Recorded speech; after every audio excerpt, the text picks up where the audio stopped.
امام اعظم ابو حنیفہ آپ کیا کرتے تھے؟ ایک بہت بڑے فقیہ تھے، بڑے مشکل سوال آپ کے پاس آتے.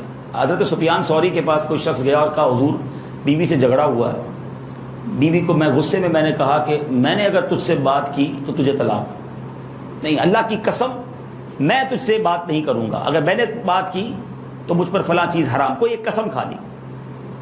بیوی نے کہا اگر میں آپ سے بات بولوں تو پھر مجھ پر بھی قسم، میں بھی فلاں چیز حرام.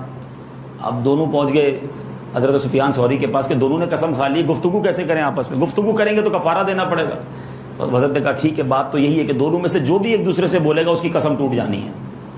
امام اعظم کے پاس گئے، امام اعظم نے کہا ایسا کرو دونوں گفتگو شروع کر دیں، مسئلہ کوئی نہیں ہے، جاؤ اپنی بیوی سے بات چیت کر لو. وہ حیران ہو گیا کہ دونوں طرف قسم کھائی ہوئی ہے.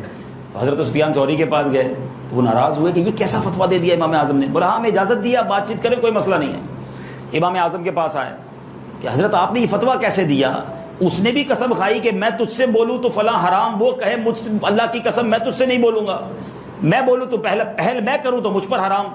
دونوں میں سے جو بھی پہل کرے گا تو قسم تو ٹوٹ جائے گی نا، اور آپ کہتے ہیں بات چیت کریں. تو امام اعظم نے کہا کہ میرا فتویٰ بالکل درست ہے، کیونکہ شوہر نے پہلے کہا کہ اگر میں تجھ سے بولنے میں، بات کرنے میں، کلام میں پہل کروں، اللہ کی قسم میں کلام میں پہل کروں تو یہ مجھ پر چیز حرام. مثال دے رہا ہوں. اب بیوی نے کیا کہا کہ اگر میں آپ سے کلام میں پہل کروں تو حرام. تو بیوی تو بولنے کے بعد اس نے قسم کھائی ہے نا، تو بیوی تو بول چکی پہلے. اب شوہر دوبارہ بولنا شروع کر دے، قسم کا کفارہ نہیں دینا پڑے گا. جو عقل مند ہے وہ بات سمجھ جائیں گے کہ بیوی نے گفتگو کے بعد قسم کھائی ہے، تو بیوی بات میں پہل کر چکی.